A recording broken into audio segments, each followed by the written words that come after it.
Yes, we are back again.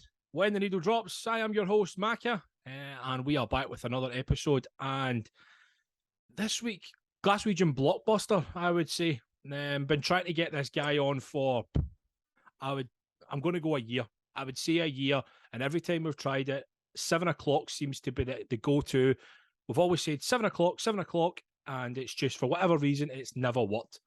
But finally, I have him sitting down. So without further ado, MC DJ Clarkie, Casio brothers, entrepreneur, Glasgow legend, Digadat Uwe, whatever you want to call him, ladies and gentlemen. I'm sure there's a few people would like to add to that list, but we'll leave it there. Oh mate, I am sure there's over the years, I'm sure there's a few people that've got a few things to say. I'll give you that. Aye, of course, but hey ho, what did I say? You can't make an omelette without breaking some eggs, but aye, we'll go with that. First and foremost, mate, how are you? Not too bad, mate. Not too bad. Plodding on, trying to get back to some sort of normality after the last 2 years. Obviously with COVID and the world shutting down. So yeah, things are gradually, but it's saying that obviously the world's in a bit of a shit show just now. But aye, it's I think when we came out of COVID, I thought everybody thought, we might get back to some sort of normality here, and then obviously the whole cost of living crisis and blah blah blah. Yeah, it's murder, mate. Anyway, that's a conversation for another day. Let's take it back. Let's go back to you growing up. What was life like growing up? Cardonald you're from, is that right? Cardonald. Life was interesting. I was born in 79, so I grew up 80s, 90s. Again, the late 70s, 80s, same kind of situation going on as now. Lots of striking and all that. A lot of poverty. So there was a lot of gang violence going on. I was Cardonald's right in the middle. At the south side, do you get what I mean? So you've got we're in the middle of Pork, Govan, Nits Hill, Hillerton, Penally, Ibrox, everything. Yeah, so it would all kind of come to a head in Cardonald. So it was interesting to say the least. And I went to Lourdes, which is the film Ned's. Right. It's Cardonald and Lourdes. That's where the director grew up. So if you watch that, it's just that's what childhood was kind of like. I'd seen the film, but I couldn't. That's every day's a school day because I'd seen the film, but I couldn't have told you it was about Lourdes or, that part of the south side. It was filmed in Lourdes Secondary, so it was weird. And filmed at Lourdes Chapel, it was weird. So, listen, but it was good as well. It was fantastic. In the days, when you went out to play, you could go anywhere. Aye. As long as you were back for your dinner. So it was great adventures, and we had the 50 pitches that were back of me, which is now like the Daily Record and all that. But that was just miles of football pitches. Yeah.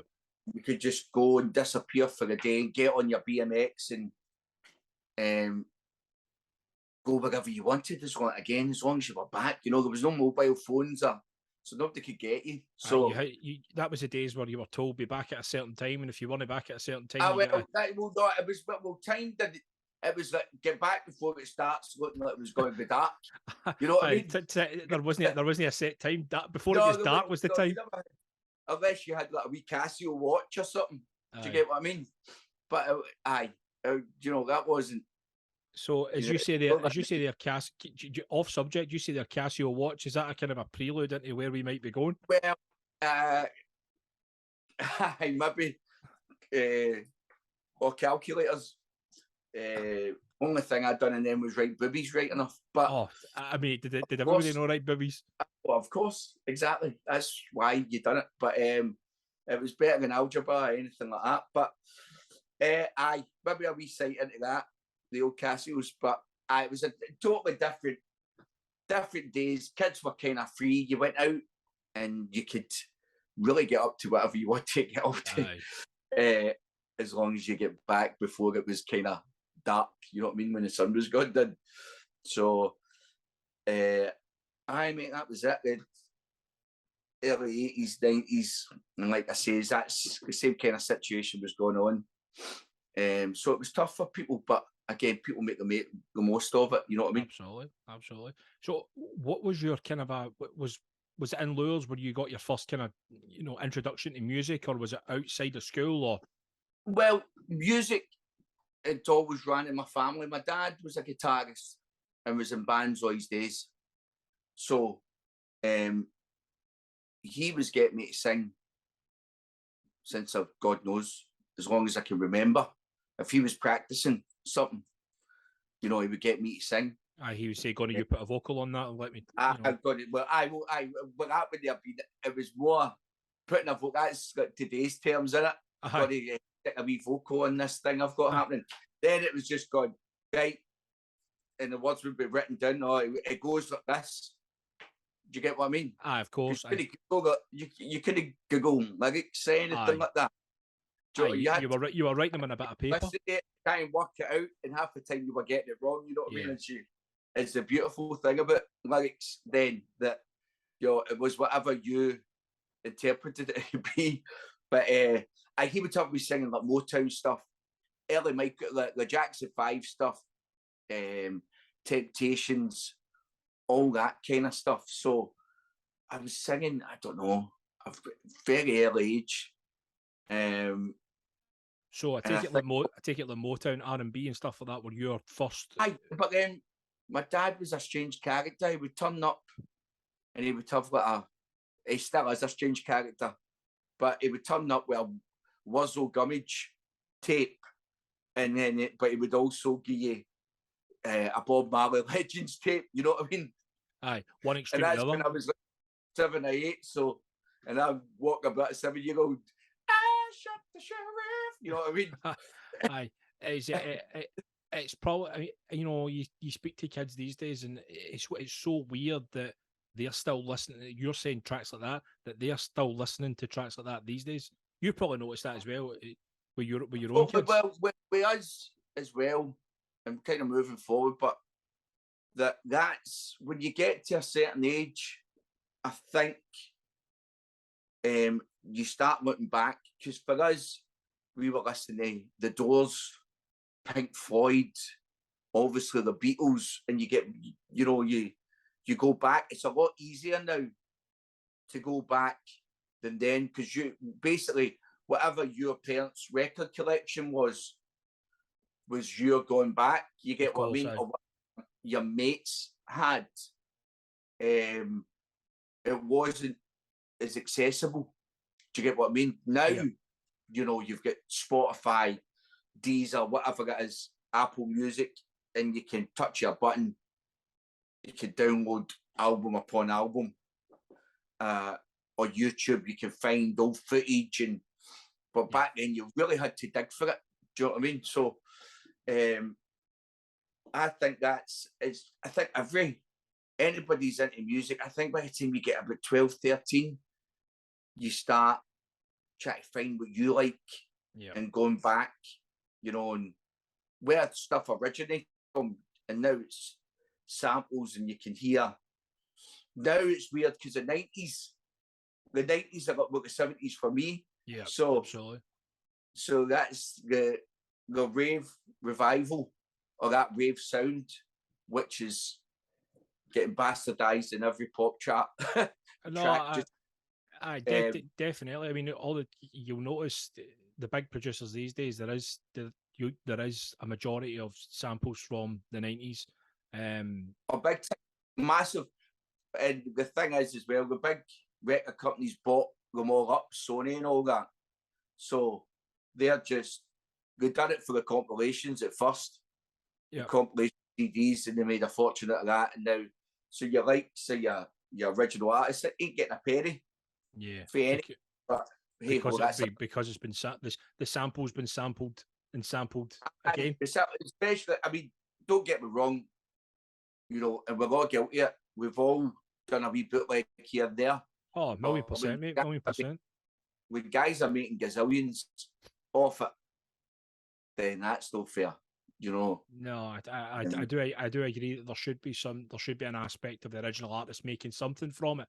Especially as you say, if these guys are, you know, they're making. But wrong, you've got guys like ATB and all that going, no, well, it's us.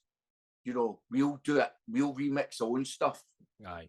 And a new vocalist on it and give it a wee, you know, juice up, so it's, you know, so it's pop-tastic for today's market. Aye, so absolutely. You know, a lot of the guys are going, no.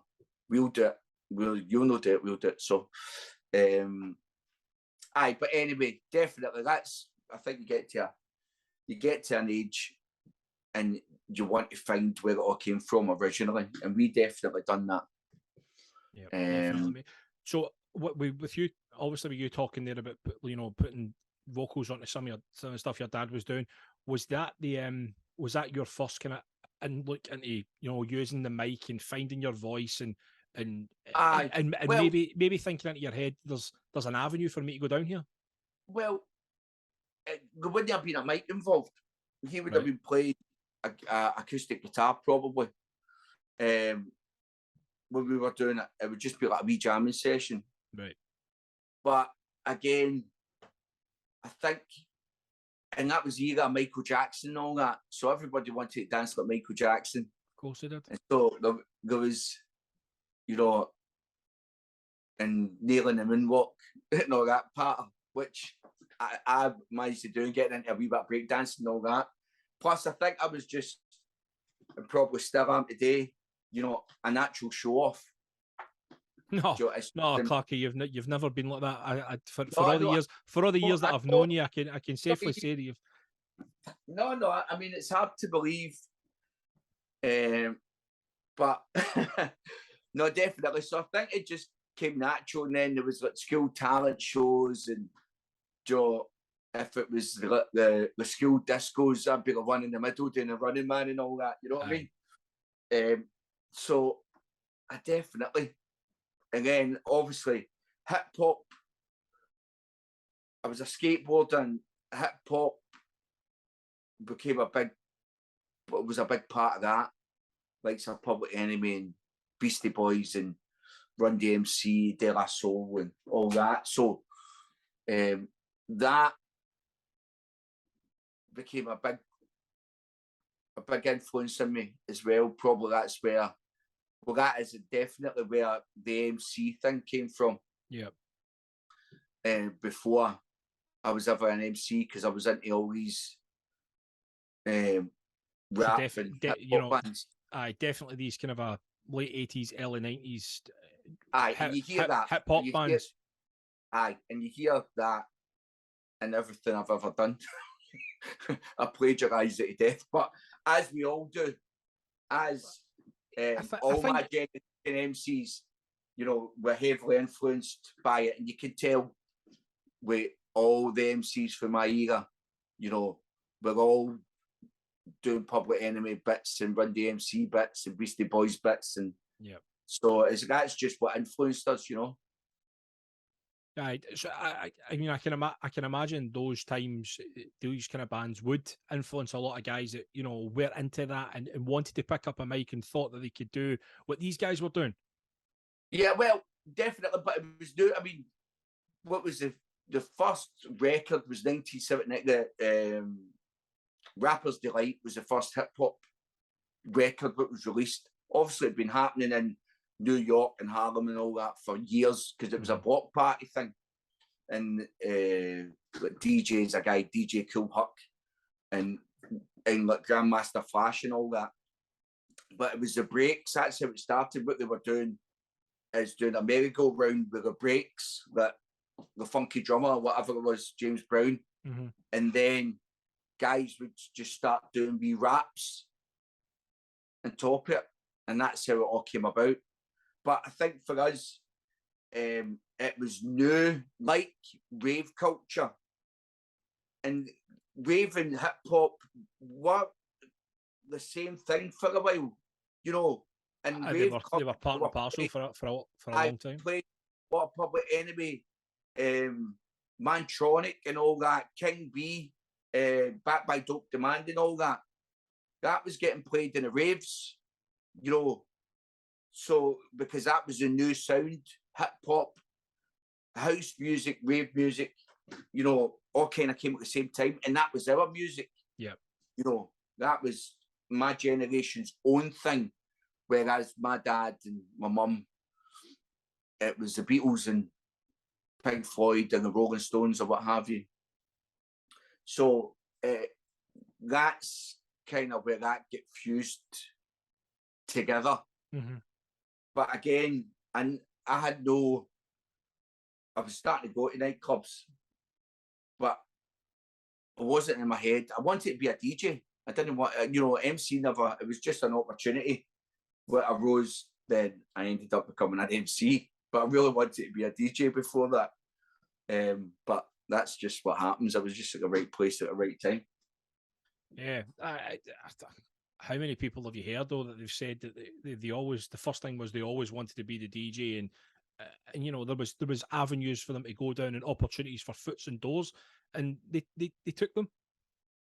Well, definitely. I mean, so how it happened for me, I started to go to the time, I'm about 12, 13, and I start going to Tuxedo Princess with guys who were a year older than me, and we start PRing for the boat, and then the MCs never showed up one night, and it was MC Ron in TNT, God bless his soul, and they went, and Saul, Big Saul says, anybody want to MC? And me being me went, I'll do it. And you've never been shy, have you? Well, no. And what I done was I would have done like Bring a Noise, Public Enemy, Bates, Hello, Can You Go There for whatever was right. So it was all that stuff. What I knew because I was listening to that. So that was what I done, was merge it. And then it was, that was great. You want to do it every week? We'll give you 15 quid or something. It was 15 quid? Yeah. Oh, amazing. And I didn't need to go out in the freezing cold and PR anymore. I mean, so what year was that? What year would that have been? That would have been, it was late. It would be coming up to Christmas, 93. Right. Aye. And then it was Saul and Michelle, and they're like, do you want to do it every week? That was great. And because I was the same, all the punters knew me. It was just a good, you know what I mean? And it worked. An unders doing it for the unders. Yeah. Was it worked out well. Do you know what I mean? It was a good thing. And then all the DJs at the time, Alan Tate, Stevie B, Stevie Wilson, Duncan, Alan's only a year older than me. So he would only have been 15. I was 14 or 15. I was 13. Aye. So yeah, that was the beginning of it. Plus, back in the days, all my DJ mates, we would have 2 record bags full plus 2 massive flight cases. Yeah. Carrying that a bit on the bus. Do you know what I mean? And I was like, I could just turn up here. And you didn't even, half the time when you started, I didn't even need to bring a mic. Didn't a line, I did, unless it was a decent club that had mics. Yeah. But you just turned up. Do you know what I mean? Aye. You had, and that was you. So I like part of that as well, know how to carry boxes of records. Aye, absolutely. I don't envy the guys. I mean, I know how easy it is now. You just turn up with 2 USBs and a set of headphones, and away you go. I don't envy the guys having to, as you say, carry about crates and bags and. But I'm sure that was Ricky McGowan used to say, MCs are just DJ record carriers. that's, that's, because it was always the DJ's mate who used to come in to help him with his records, so we'd end up grabbing the mic. You get what I mean? Aye, So that was the guy that ended up, the hyped the crowd for the DJ was always the guy's, his pal. But I think also when you were trying to get a gig out of Ricky, that would be his thing. But PMCs, what? We just come with a DJ. We just carry his records. Why would I want to? It's still as difficult trying to get that gig out of Ricky. So it's not, I don't think anything's changed. Our Ricky's all right. I do a few gigs a year for him, like the 90s, the ultimate 90s rave and that. Nice sorts of it. But back in the day, do you know what I mean? When you were trying to get started, it was like, I'm not paying an MC. You'll just turn up with Trevor or whatever anyway. Do you know what I mean? Why would I want to pay you? Aye, I know 100%. So you've actually just mentioned a name there that we can kind of a sort of slide into. You mentioned the name Trevor. Obviously, speaking of Mr. Trevor Riley, who has became a long-term friend of yours. Was the Tuxedo Princess where you met Trevor and following on Mark? Aye, well, how that all came about was I knew David Campbell, who was part of the Casios at the beginning. And David was kind of the tour manager. And he also kind of, when Trevor decided he was just going to concentrate on DJing, still write Casio Brother stuff. And then that's when I came in as the MC. But I'd known David for the early years by the unders. And his sister, Lindsay, as well, who was one of the first female DJs in Glasgow. Mm-hmm. It was him. I think it was non-stop. What was Darren and Stevie, who was the old dancers for Q-Tex, they were running nights called non-stop in Tuxedo Princess. And that was the first time I met Trevor. And I think the hangar was still going. But it was Davey introduced me to him.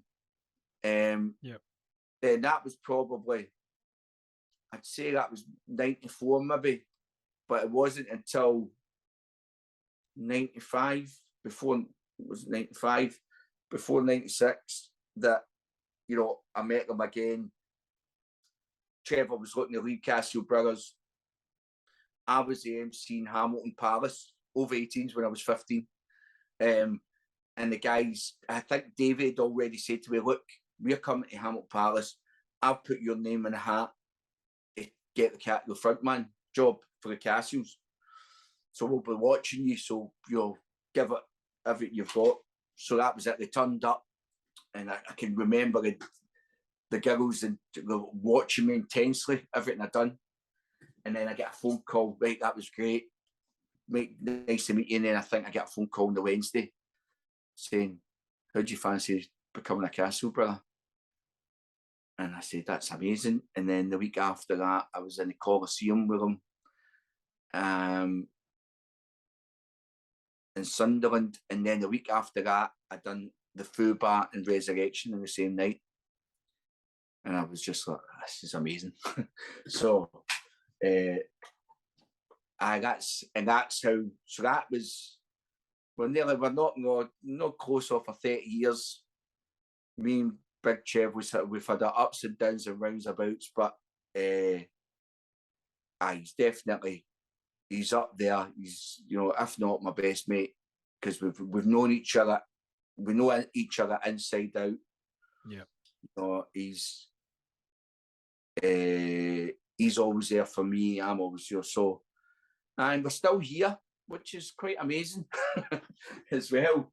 I'm sure there was times, back in the early 90s when you were doing gigs and you thought to yourself, I don't know if I'll still be doing this in 30 years' time.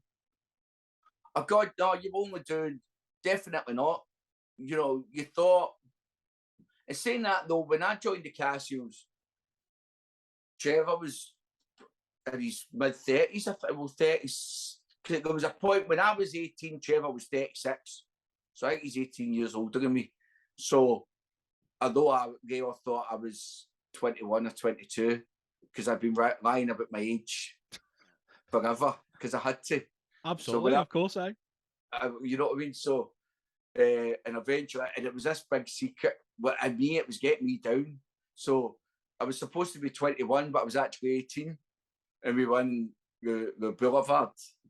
Because Trevor, we used to go every Sunday and just catch up, see Trevor, square Trevor up for whatever he was to get for the Casio brothers as well, and then we would go up with the bully. And I made the announcement, think it was going to be this big deal, and everybody just thought it was cute. It's like, all right, cool. Well, you're 18 now, so. But no, Trevor got on with it. Goes, I can't believe you were only 15. You know what I mean? He's like, oh man. But that was me. I mean, you've mentioned that you've certainly mentioned a lot of famous clubs, and you know that wee short piece there, Fubar, the Boulevard, and then obviously the events talking about the resurrection and stuff like that. Was it always the Casio brothers you were doing that stuff with, or were you doing other bits and pieces? Like I say, I started off in a Tuxedo Princess, and then the unders moved from there to the Sucker, which was down in the Clyde side, and I was kind of doing wee bits in there. But again, I wasn't doing anything for a wee while, cut a month of that, and I ended up getting a ton of unders, and that was with Vance, and that was 94, and that was I was there for years. We moved out to the arena, what was in Oswald Street, was not there anymore for a quick spell, but I moved back. So my deal was with Hamilton Palace. By the time I joined the Casio Brothers, I was doing the Friday night in the Hamilton Palace, Saturday on the 18s, and then Saturday in the Tuxedo Princess overs. Yeah. So the deal was, if I wasn't doing the Casios, I just turned up. Yeah, I just turned up at the club and they'll pay me. Yeah. AMC. And that happened. I ended up getting a rolling thing with the Fuba as well, with Martin Langer. Same kind of situation. Look, if you're not doing the Casios, just come down here and we'll square you up. So I was still in between. But that kind of 96 was just non-stop with the Casio Brothers. You know, we were gigging every weekend. Friday, we would do an over 18s a Friday, an under 18s Saturday, and an over 18s on Saturday, usually every week.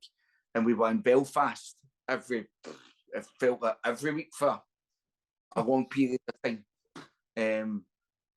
We were always in Belfast. So I was kept, but it was more 97 when the kind of rave scene was tailing off and the trance scene was coming through. Do you know what I mean? And then obviously there'd been a lot of the situation with the Hangar 13 and Jugs deaths and all the rest of it. You know, there was just that new wave of things. Joe left the Metro. But then he came back. Oh, that was him retiring. That was that was him retiring in 90, what, 97? That was apparently his retirement. He's still going strong. Shout out to Papa Joe. If anybody doesn't know who Clarkie's talking about, he's talking about the legendary Joe Deacon, who I was going to see when I was about 14, and that wasn't yesterday. And Joe's still going strong today, and he's still pulling a major crowd. So I agree with you, Clarkie. Shout out to Uncle Papa Joe. Papa Joe. But then that's exactly what happened. It was still strong in the unders though. So when the Casios finished, I was in Tin Pan Alley and I started promoting. That was the first thing I promoted, was the under-18s in Tin Pan Alley. And then... Now, if I'm right, was the Tin Pan Alley just down from the tunnel? It was on Diamond Dolls. Right, okay. Not that I was ever in Diamond Dolls. Aye, after it changed for Tin Pan Alley, you were never in there. I was never in there on Monday and a Tuesday. Never. So, aye. And then what had happened is Tim Panali had shut, and I went round to see Nicky Maudlin at Archaeos. And the manager, David Fleming, pulled me aside and went, right, wee man. He didn't realise that Tim Panali was kaput. And I told him, it's going to open back up after the summer. He went, right, give me a number for you to come here and MC. And I gave him a high number. But I was getting good money in Tim Panali, but I gave him a high number and he went, fine, no bother. You start tonight, that's you. There's a microphone, do your thing. And then a couple of months down the line, him and Chris Kelly put me in and went, we want you to promote. We want you to run the unders. Because I started doing the bank holidays promoting. Right. And we were getting 1,700 kids in. Do you know, it was ridiculous. Aye. And then they said, look, we want you to run it all. So that was my first kind of real big promoting. Well, certainly, probably one of the probably the most iconic unders that I remember going to was actually your promotion, and you probably know what I'm going to talk about here. Yeah. You booked the Venga Boys in Archaeos, and I kid you not, the queue went from Queen Street along Argyle Street, up round the corner, past KFC, and up towards the Goose at that time. And that was the length of the queue. Now, there was absolutely no chance. You know, there was no way everybody was getting in that club. When I got offered the Venga Boys, originally I was trying to put them in the SEC, but they had the caravan and parks thing on. Because we could have done it in there, and we would have filled it. And then I don't know. I think we were maybe looking at the barriers at the time. Were you promoting with someone at this time, or were you? No. I was getting co-promotion with. Well, Stephen King was the owner then, right, so aye. You know. But with this one, he's like, no, just you take the club and you do it yourself. So, I mean, the problem we had was usually in the under 18s, you'd had your round room punters, you had your punters that hung about in the middle, you had your Sky Bar punters, and you had your Betty's punters. So they were all dotted about, you get what I mean? So you could get 1,700 people in. But the problem, what happened with the Venga Boys is everybody went to the round room, obviously. To see the Venga Boys, of course, aye. See the Venga Boys. So I think, if I'm right, I think we were 1,300, 1,400 we had in. And it was mental. It was absolutely nuts. Like you said, the queue was for Queen Street, right round. At first, I think it went up the Cannon Street, it was past Pridget, and then it did go to KFC. Yep. But again, the bouncers moved it into, you get what I mean? Aye, when they started to snake it. Aye. They snaked it into, so it was all the way back to, and that was just a phenomenal night. I just remember, honestly, I just remember I've never seen a queue like it for any gig that I've ever been to. I've been to a few, and I've never seen a queue like that night. I must have definitely. We could have filled it 3 times, which is a shame, because when you need to turn back all that money. But again, it was still a great night, and it's like you had to have been there.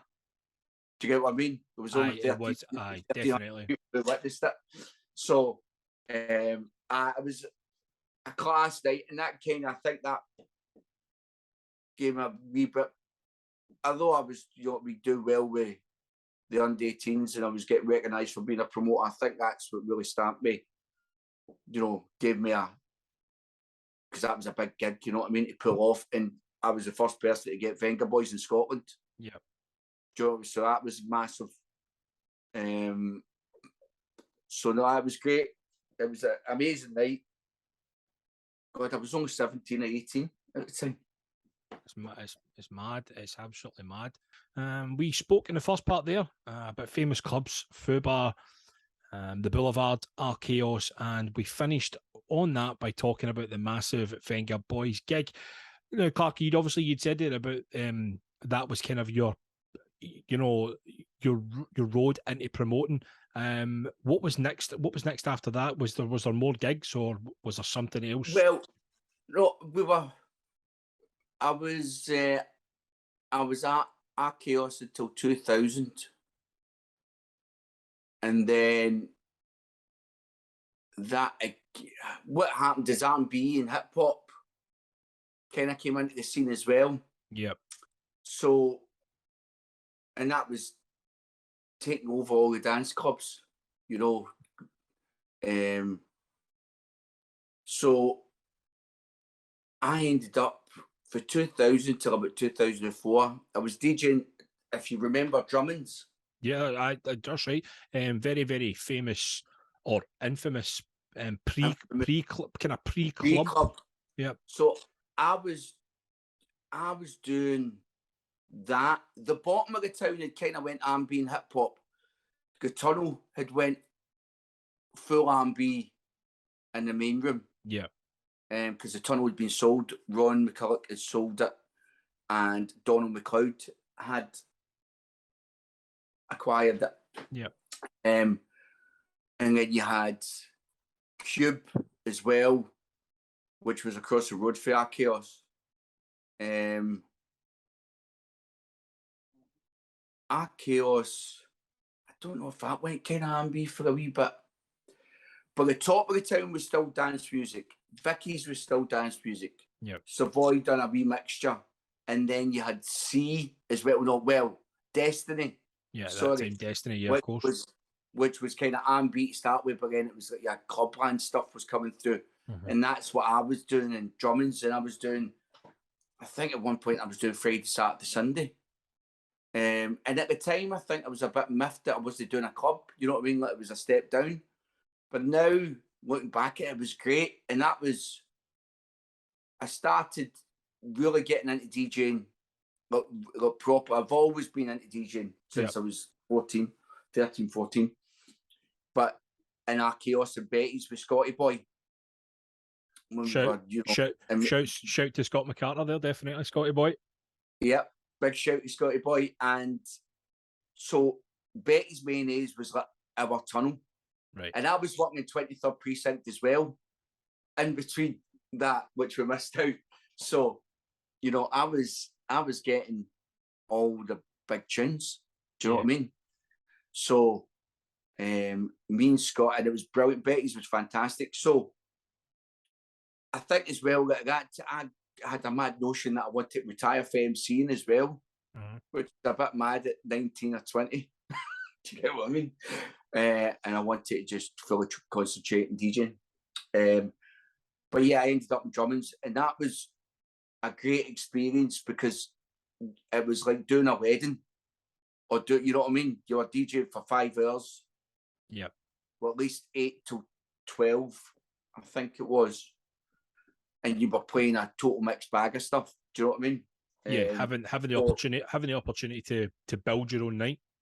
Well, definitely, but also you were literally playing.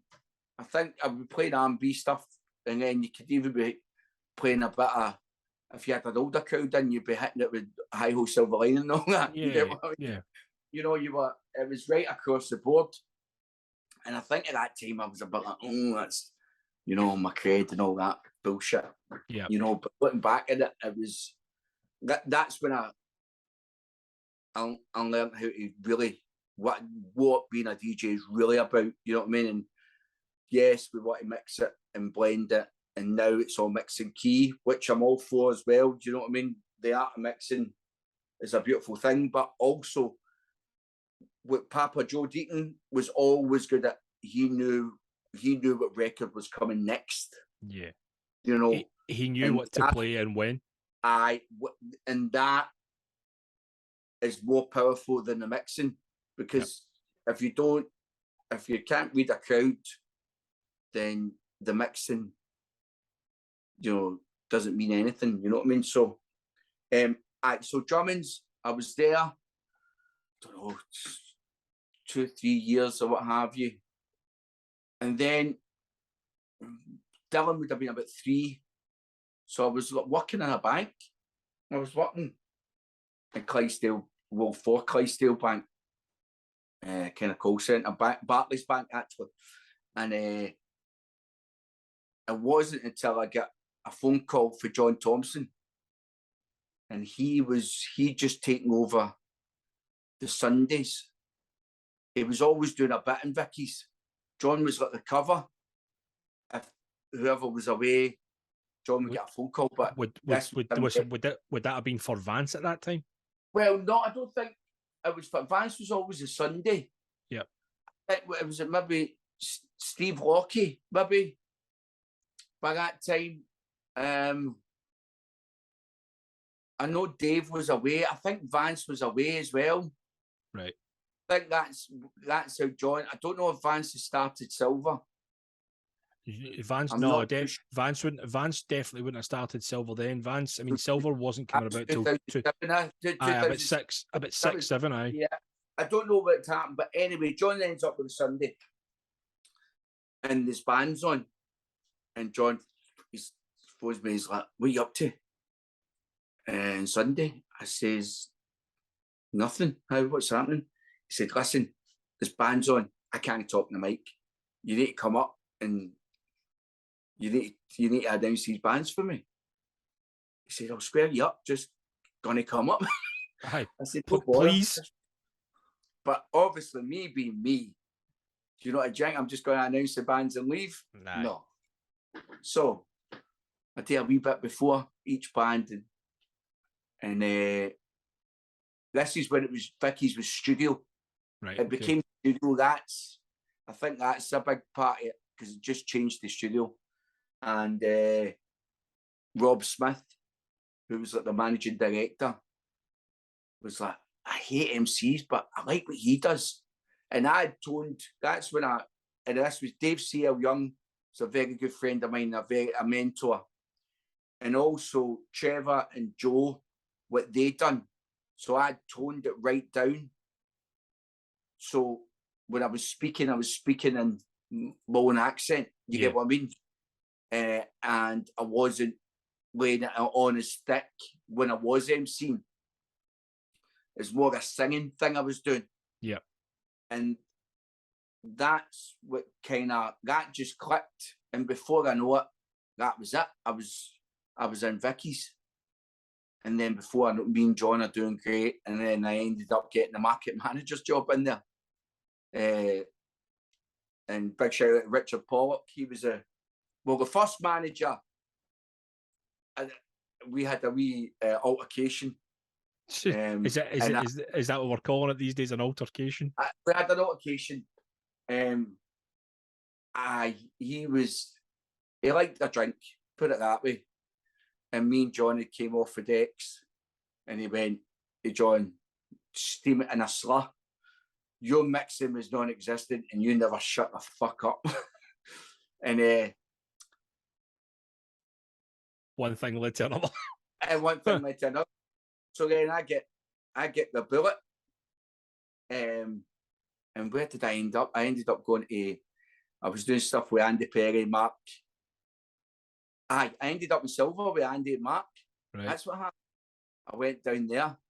Because I think people forget that Andy and Mark were doing Silver before Vance even went into Silver.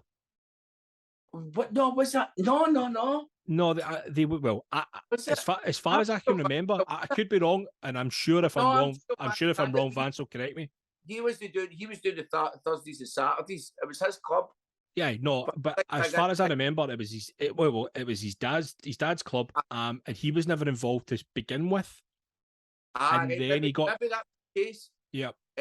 Bloodlines, and then we done that and then eventually, look, Rob came back to me with a better offer. I don't think I was a market manager then. That's a lie. That never happened till after. Right. And then it was like, please come back. And it was like, right, okay, I will, but blah, blah, blah. And they get rid of that Scott. Oh, yep. I mentioned his name. Hi, Scott. I was going to mention his name. You can beat that. And then it was Richard. And then that was a good period.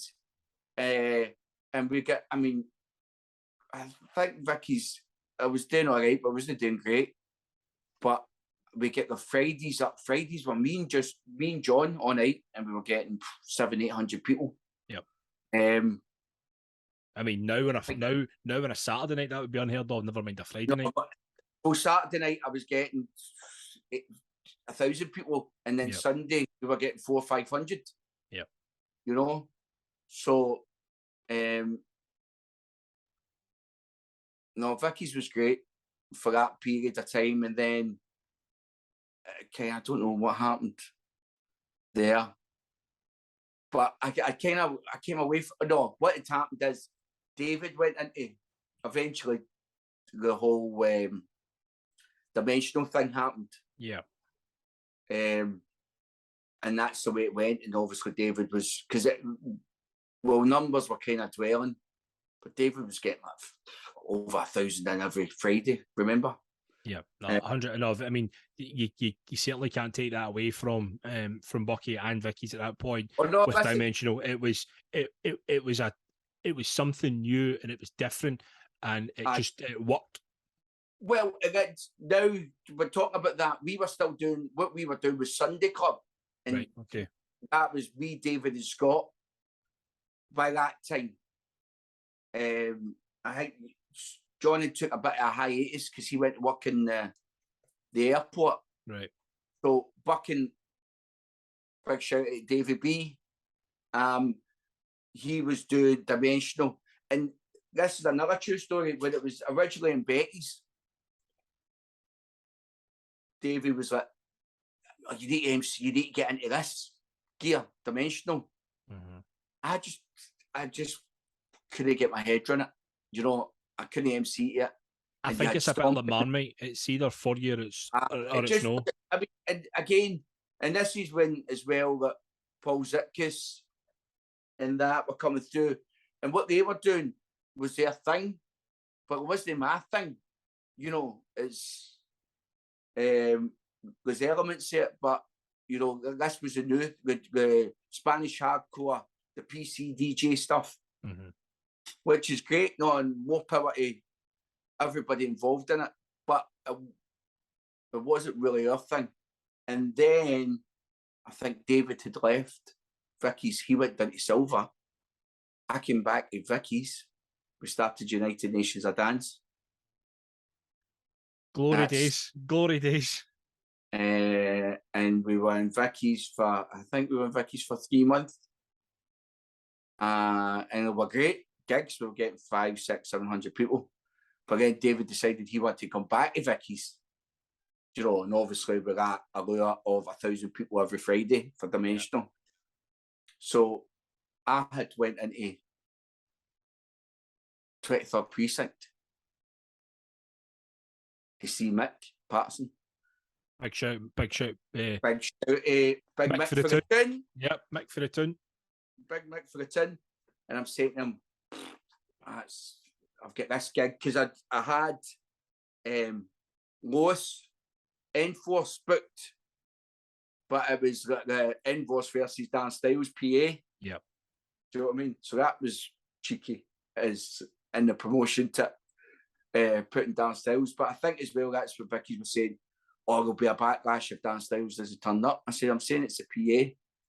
But what happened was Tunnel was struggling at the time. And Richie, who was the manager, had been into it just 2 minutes gone, things are brutal down here. Do you know what I mean? We need something down here. Yeah. And I've walked in and went, don't know what I'm doing. I've got this PA, blah, blah, blah.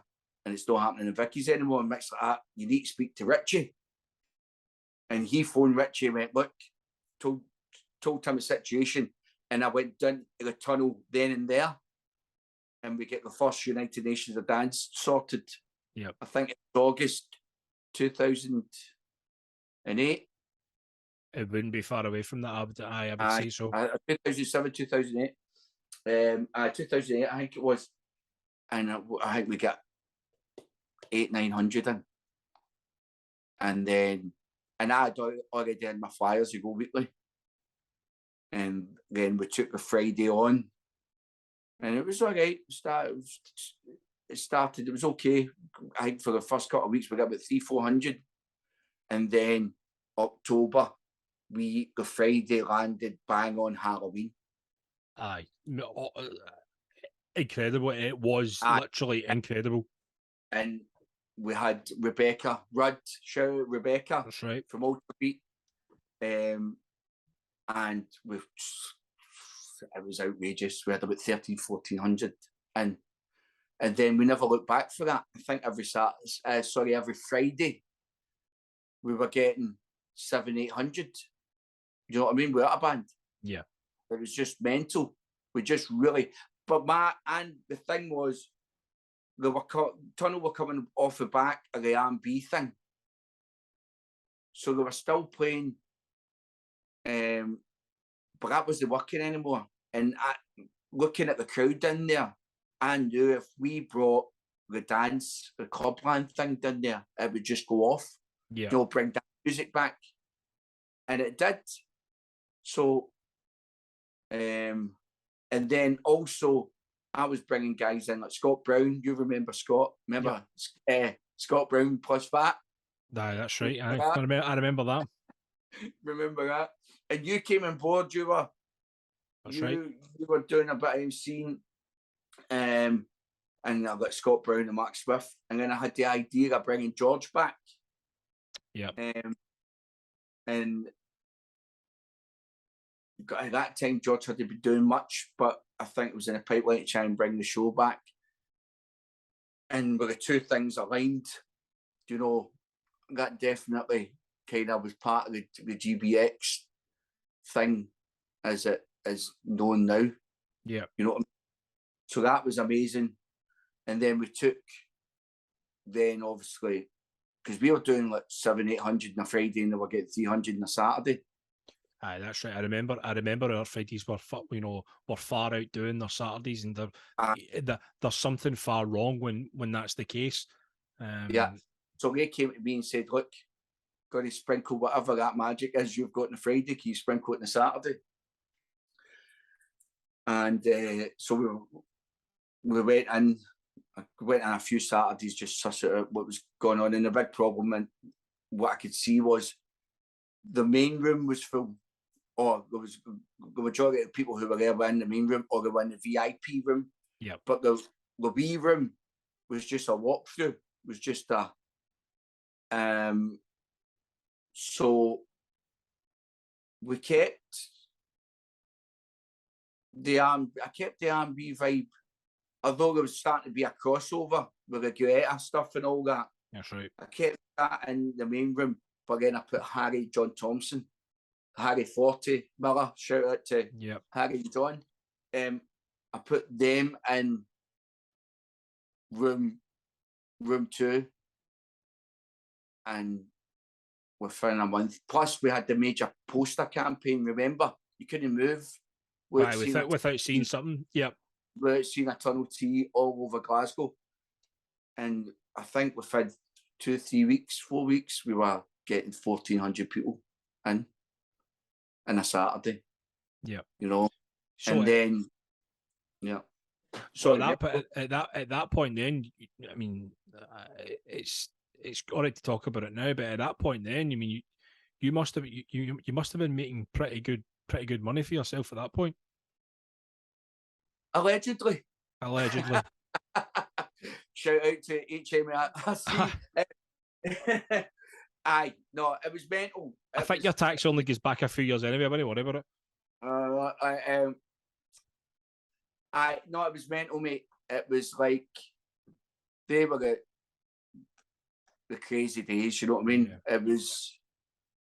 It was definitely the jackpot moment, 100%. And then we were doing even the bank holidays. So everything was. But remember, then we would do the bank holidays, and they would be massive. I remember you were bringing in. You done the flashback on the bank holidays. Yeah. And it was something different from what the Fridays were doing, what the Saturdays were doing. It was something completely different. I think it was at the bank holidays when it was the likes of Scott Brown and Mark Smith, and QFA. We had QFA. Remember we done and it was Mark the Jilted Generation. That's right, yeah. That was a Prodigy It tribute was, band. Aye, and Yeah. that was Mark. I think Mark Anderson had seen them or something. He said, "We need to get these," and they were great. It was hard getting your head around a white Maxim reality, but no, that was great. But no, yeah, we had the Doctor, Scott Brown, Mark Smith, Malacca. Yeah, obviously. a lot of Scottish legends. Aye, which was kind of my nod to where I started. Yeah, you know, but they were amazing. And then the GBX nights, they were massive. We were getting a full house on a Friday because we were doing them once a month. Yeah. And then we had the Kilties night as well, what was massive. That reunion, it was crazy. But that all things were, management had changed in there and other things were going on. It's like everything else, and all good things must come to an end at some point. Aye. And then, you know, the opportunity to get involved with Vance's old club, Tattoo. Yep. And take that over. But originally my plan was to take that over but keep his Fridays going in Tunnel. But that never happened. Did you know yourself at that point, though, that was there a trigger point where you thought to yourself, this isn't really working anymore?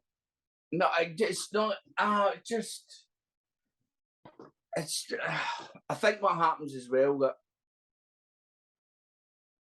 people expect the massive. I think everything was kind of in the decline a wee bit. Yeah. At time. Do you get what I mean? Yeah, I mean, I certainly don't think it was just. I don't think it was just our night or anything like that. But it's kind of what happens is it's like, God, where's your magic? Sprinkle the magic. It's like, listen, things have changed. No. Do you know what I mean? It's and they forget that what the state they were in before you turned up. You get what I mean? And then new management come in and they've got their own ideas. And then obviously as well, it's, you know, because for that period of time, the Tunnel's basically my club. Do you know what I mean? I certainly think, and I agree with you there. I think if during that era, probably 2008 to 2010, 2011, as late as 2012, when you thought of the Tunnel, yeah, I mean, you were the first face I think people would associate it with it at that point. Yeah, but again, it's just things were on a decline big time. You know, the recession was kicking in. That was the beginning of where we're kind of at now, you know what I mean? But and then this opportunity came up as well. And again, yeah, you can be full of your own importance or your own hype or whatever. But again, it was an opportunity. I think with that, that was my dream, to have my own establishment. Do you know what I mean? But we kind of went into it blindsided a wee bit. Me and Stevie Cox, shout out to Stevie Cox. And don't get me wrong, it was amazing. You know, we had some amazing nights in there. But people weren't going to the same place every week. Yeah, that was a big problem. They were floating about more. Plus, people they had a bigger, because definitely with the internet as well, people had a broader range of music. It wasn't, oh, you're a dance kid, or you're an R&B kid, and you guys who were in the Tunnel one week could be in the Cat House the next week. Yeah. Do you know what I mean? It could be because they had different groups of mates and they went out to different nightclubs and different things. Could be in the sub club the week after. I think it was one of the ones where we've done the place you like to go this week. We'll go to the place I like next week. I can see where it did become very like that. It was so spread out. It was the beginning of it. I mean, also SNP and Nicola, she was already trying to destroy Glasgow nightlife anyway. Yeah, and she'd already put a cause into it. So most definitely. But we had some great nights, some great DJs. Just to point out a disclaimer, there is other political parties available if you do wish to go with any of them. And be honest with you, and every one of the Russia, every single one of you're all the same. You're all the exact same. But anyway, that's a conversation for another time. Par for the course. But but we had some great guys. What a massive now defective guys like Sonny Fodera, Sam Devine, all that, Clapton. Some of the guys we had in when they were just coming through. Yep. Were forgotten. They've went on. They're massive. Absolutely massive now. Well, they're all now doing the Mambos and. We Defected. I was always a big fan of Defected for the early days. I used to play all the Defective stuff. Yeah, is it Eden Defective is in Ibiza? I think it's Eden. Maybe it is Defective in the house, yeah. And then you've got a box as well. But yeah, again, you had the deep house thing. What was going on? We had a great night. But again, there were events. It wasn't every week. Yeah. So Don't Drop was a promoter. They were brilliant. We had some great promoters. They eventually ended up going to the sub club, because that was kind of the vibe we had. It was kind of, kind of subterranean. The underground vibe. Underground vibe, which I love anyway. But that was just sometimes, if you never had anything in, you could have nothing all week. If you never had an event, or if an event never happened, you'd be up shit creek. So, and I suppose if you've got nothing on, you've got nobody in, then the bills still need paid. Well, the boys, my mum had passed away. My mum became really unwell anyway. So through that period of time, when I had the club, my head was up my arse. Yeah. Do you know what I mean? Totally. And then my mum passed away, and I just had to walk away from it and left the boys to it. Do you look back in hindsight and think to yourself now, I wish I'd done things differently, or do you believe that everything happens for a reason? I believe everything's an experience. Right. Do if nobody died and nobody get to jail, then it's all good. As long as you learn from your experience. It's not bad. It's not a bad outlook, to be fair. No, it's always been my kind of motto. Even if something happens, did anybody die? Did anybody get to jail? No, we're fine. And then I ended up after that. I just wanted away. Yeah. For Clubland, and I went and became a landlord, and I took on a pub in Busby, and I was there for 4 or 5 years, and I didn't nobody mentioned clubs. They just knew me as Stevie. Yeah, you were quite happy with that. I was totally happy with that. I was, until one wee guy came in. He said, I've got your album. You're going to Casio Brothers? I go, no, mate, you've got me mistaken. He went, I'm telling you, he was a postman. He says, I've got your CD in my postband. Definitely. And then he let the cat out of the bag to everybody again. That was that. Yeah. And then I think a couple of things started coming back. I know me and Malacca done a Source reunion. Me, Malacca and Michelle done a Source reunion. We've done a massive one at the Barrowlands. Yeah. When was that? 2014. Oh, I don't even know. Can't remember. 2014. And me and Malacca done them for a couple of years, and then that was it. I think he wanted to concentrate in 1994, which is still going strong. Yeah. Fair play to him. And then I kind of just went back to DJing and doing what all us guys are doing now. There's no nightclubs, you know what I mean? Yeah, it's certainly a lot more bars and venues and these kind of things now. Loads of private parties. Yeah, clubs are kind of few and far between these days. No, definitely. You may have the odd event, but again, you know, I mean, people can turn their nose up, but if you've got 100 people or whatever, 100 people who are 100% up for what you're doing, you know, it's amazing. If you're getting that reaction, you know, a gig's a gig, man. Yeah, I think I'd rather play to 100 people that were there for you than 1,000 people that 999 of them are there for somebody else. I would, yeah. I mean, don't get me wrong, it's like I've got a big mixed bag of stuff I do now, you know what I mean? And I still do the occasional thing for like Ricky, the Ultimate 90s thing or what have you. And they're great, you know, but then you've got the odd wedding, you've got the odd, you know, it's a mixed bag of stuff, but and I'm playing all genres of music as well, which is good because, you know, from week to week you can be playing different, so it's no repetitive. Yeah.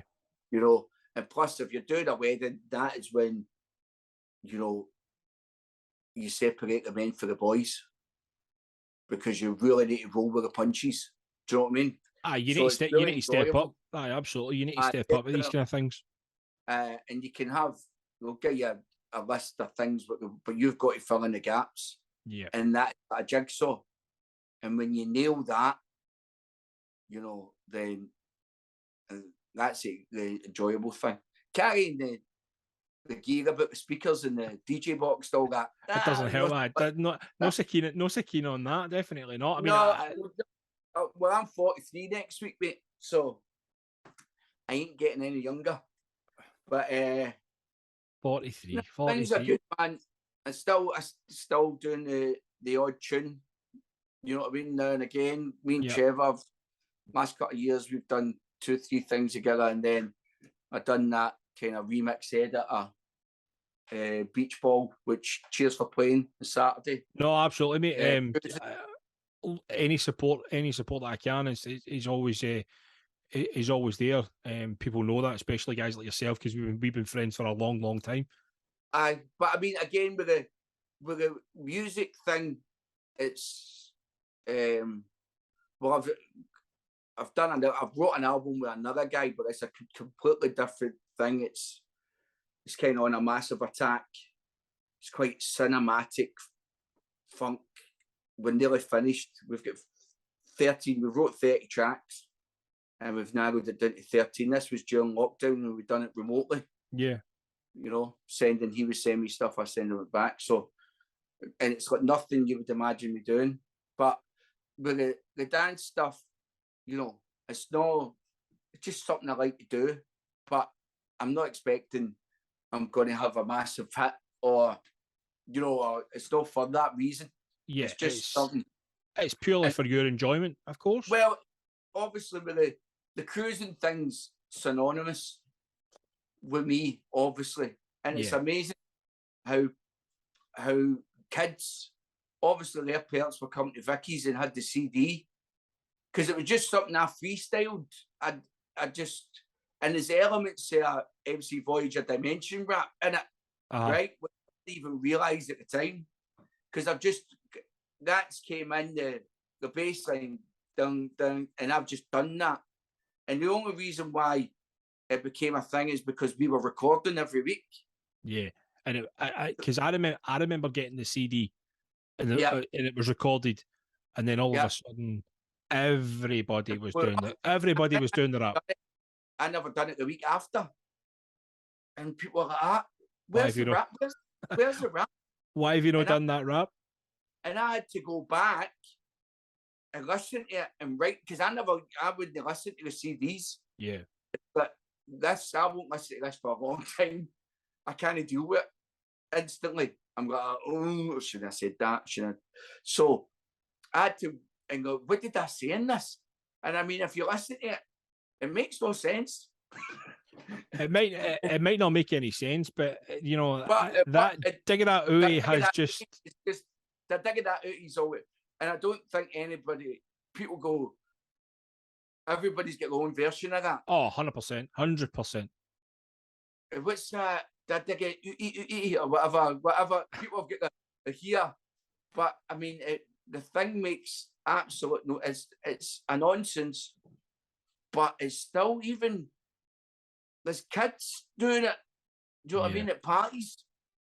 So that was the whole reason. I just wanted to mess about with it. So I actually laid it all out myself. It was the first thing I probably done. Everything I do is usually with Trevor, dance music.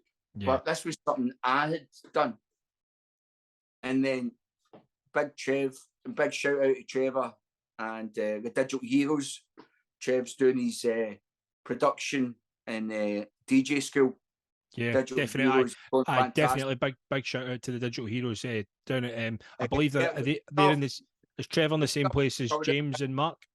Aye, in the same building. Yeah. But obviously Trevor's in Spain as well. But and now what you can do remotely is frightening. Yeah. He's in Spain. I mean, we're working on tracks. It's amazing. But there's a lot of good stuff with Stephen Nibble's thing and all that. The boys are bringing out quality music. But so yeah, Trevor, I recorded everything. I recorded my vocal in here. Gemma recorded a vocal in here in my wee flat. You know, it's amazing what you can do now. And then Trevor just kind of done what Trevor does. I just came in and put, as we call the bells and whistles, just, you know, helped it a bit. And then that's it. But again, you know, it's a bit of fun. It's no, absolutely. It's you know, you're not expecting. It's just as well something I can play out as well. Yeah, no, a million percent. As I say, it is one of the things that became synonymous with Glasgow, and to put it into a track now, especially as you're saying that the younger generation are still doing that rap. Yeah, it's gonna work. Listen. See if you started it on a bus or whatever, somebody would do it with you.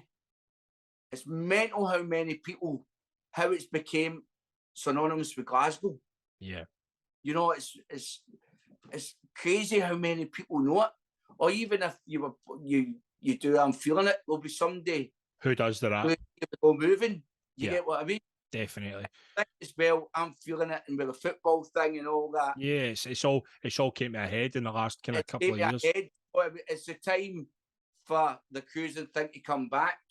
Yeah. You know what I mean? Because of TikTok now, and football, you know, you've got a list every week of new tunes that kind of get played. I know. Because one side, you get what I mean. So, it was just a bit of fun. It's always good working with Gemma Stevenson. Big shout out to Gemma. She's just fantastic and the loveliest girl you'll ever meet. And she just comes in, she nails it, man. Just walks in, that's you, sings it, and we're done and dusted in about an hour. Sorted, mate, bro. So, well, I'm going to love you and leave you because obviously we're running out of time here. So thank you very much for coming on, Clarkie, and it's been great going down memory lane for the last 30 years and letting us into an insight into your career and obviously talking about the Casios and the clubs and that. So thanks very much, mate. I appreciate it. And hopefully we'll get you on again.